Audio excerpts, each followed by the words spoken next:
Next topic is medical with nursing officer channel में next topic है हमारा deep vein thrombosis. Okay, deep vein thrombosis क्या होता है? It is a condition in which a blood clot forms in one or more of deep vein in the body usual in the legs.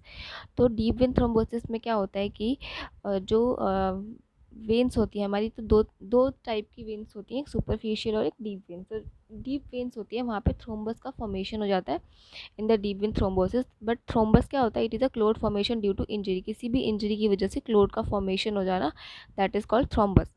So next अगर इस diagram की बात करें तो diagram में बिफोर वाला जो डायग्राम है उसमें दिख रहा है कि अगर डीप वेन थ्रोम्बोसिस होगा पेशेंट को तो क्या होगा, उसकी जो वेन्स है इस तरीके से उभरी उभरी सी दिखाई देंगी।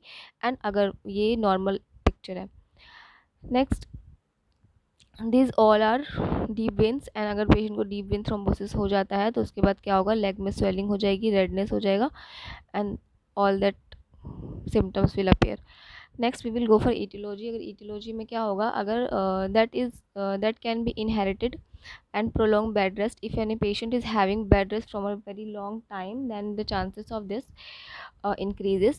And next is injury, surgery हुई है अगर पेशेंट की, स्मोकिंग या फिर कैंसर है पेशेंट को, ठीक है, हार्ट डिजीज़ है, या फिर किसी भी इन रीज़न की वजह से या फिर किसी इंजरी की वजह से डीप वेन थ्रोम्बोसिस हो सकता है। Next we will go for pathophysiology. In pathophysiology what, due to any aetiological factor, किसी भी इटियोलॉजिकल फैक्टर की वजह से क्या होगा, ट्रॉमा हो गया, अगर ब्लड वेसल्स में इंजरी हो जाएगी जिसकी वजह से जो क्लोटिंग कैस्केड होते हैं वो सारे वहाँ पर आके इकट्ठे हो जाएंगे एंड वहाँ पर फिर वो ब्लीडिंग को रोकने के लिए क्या करेंगे, प्लेटलेट का एग्रीगेशन करना स्टार्ट कर देंगे।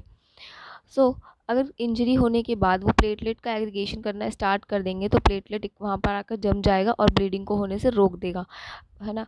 But at after a time क्या होता है कि प्लेटलेट्स को भी वहाँ से हटना होता है, बट इन कंडीशन अगर प्लेटलेट वहाँ से ना हटे तो उस केसेस में क्या होगा, थ्रोम्बस का फॉर्मेशन हो जाएगा जिसकी वजह से जो ब्लड फ्लो है बॉडी में वो भी अफेक्ट होगा, ठीक है। एंड अगर वही थ्रोम्बस आपका वहाँ से हट कर, ठीक है, अगर वो हट कर ब्लड सर्कुलेशन में आगे बढ़ने लग जाए, क्लोटिंग की फॉर्म में वो बढ़ने लग जाए, देन उसको हम बोलेंगे एम्बोलिज्म। थ्रोम्बस और एम्बोलिज्म में इतना ही फ़र्क है कि थ्रोम्बस अपनी जगह पे ही स्टिक हो जाता है और जो एम्बोलिज्म है, एम्बोलस है, सॉरी, जो एम्बोलस होता है वो क्या होता है कि एक जगह से दूसरी जगह ट्रैवल करता है। होते दोनों क्लॉट ही हैं, क्लॉटिंग का फैक्टर जो है, क्लॉटिंग फैक्टर इकट्ठे होने की वजह से ये दोनों डिजीज़ है। बट जो हमारा थ्रोम्बस है उसमें वो एक जगह पे स्टिक रहता है और एम्बोलिज्म में वो ट्रेवल करता है इन दी ब्लड। एम्बोलिज्म में क्या होता है, वो ट्रेवल करके दूसरी जगह पे जा सकता है। नेक्स्ट उसके बाद क्या होगा, जैसे ही क्लोटिंग फैक्टर का इनिशिएशन हो गया तो क्लोट का फॉर्मेशन होगा। क्लोट फॉर्मेशन के बाद prolongation of clot, blood clot in the blood flow direction, ठीक है।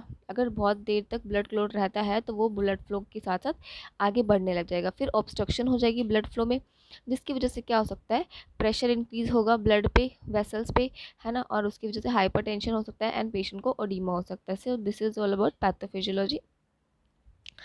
Next we will go for manifestation. Manifestation में first of all patient will have pain, patient को सबसे पहले पेन होगा, अगर वो कोई भी मूवमेंट करता है थोड़ी भी उसको क्रैम्प्स पड़ सकते हैं, ओडीमा हो सकता है, रेडनेस हो सकती है वहाँ पर, शॉर्टनेस ऑफ ब्रीदिंग होगी, warm feeling at the site, जिस साइड पर स्वेलिंग है वहाँ पे पेशेंट को वार्म फीलिंग होगी, फीवर होगा, ब्लू टिंटेड स्किन कलर होगा। Next we will go for complication. In complication what happen, GI bleeding can be happen, can occur. So GI bleeding हो सकती है पेशेंट को, पल्मोनरी एम्बोलिज्म हो सकता है पेशेंट को, अगर थ्रोम्बस अपनी जगह से हटकर दूसरी जगह पर ट्रेवल करने लग जाए ब्लड में, देन पल्मोनरी एम्बोलिज्म हो सकता है, हार्ट स्ट्रोक हो सकता है एंड फेलियर ऑफ हार्ट हो सकता है। Next we will go for investigation. Investigation में सबसे पहले हम करेंगे पेशेंट का physical examination. Next we will go for history collection. Next we will go for liver function test. Next complete blood count, venous duplex ECG कर सकते हैं, D dimer test कर सकते हैं। D dimer test is a protein test जिसमें हम blood में जो प्रोटीन का जो प्रोटीन फैक्टर्स होते हैं जो क्लोटिंग फैक्टर में हेल्प करते हैं वो कितना राइज हुआ है ये चेक करने के लिए डी डायमर टेस्ट करते हैं। Next we will go for pharmacological management. In pharmacological management हम क्या करेंगे, क्योंकि कोएगुलेशन हुआ है तो सबसे पहले हम उसको देंगे एंटी कोएगुलेंट ड्रग्स देंगे जैसे कि हिपेरिन या फिर वेराफिन।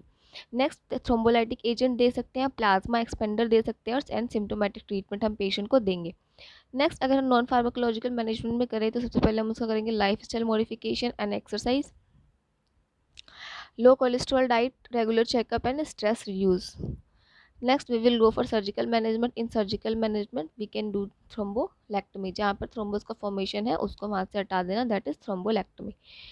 Next, we will go for nursing management. First of all, we have to assess the condition of the patient. Next, provide bed rest, range of motion exercise to the unaffected leg, warm compress to reduce swelling. Swelling को कम करने के लिए वहाँ पर hot application दे सकते हैं.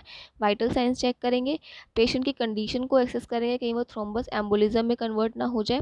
Next हम उसमें impaired gas exchange nursing diagnosis भी लिखे तो नर्सिंग डायग्नोसिस में फर्स्ट डायग्नोसिस हमारा होगा impaired gas exchange related to altered blood flow as evidenced by cyanosis.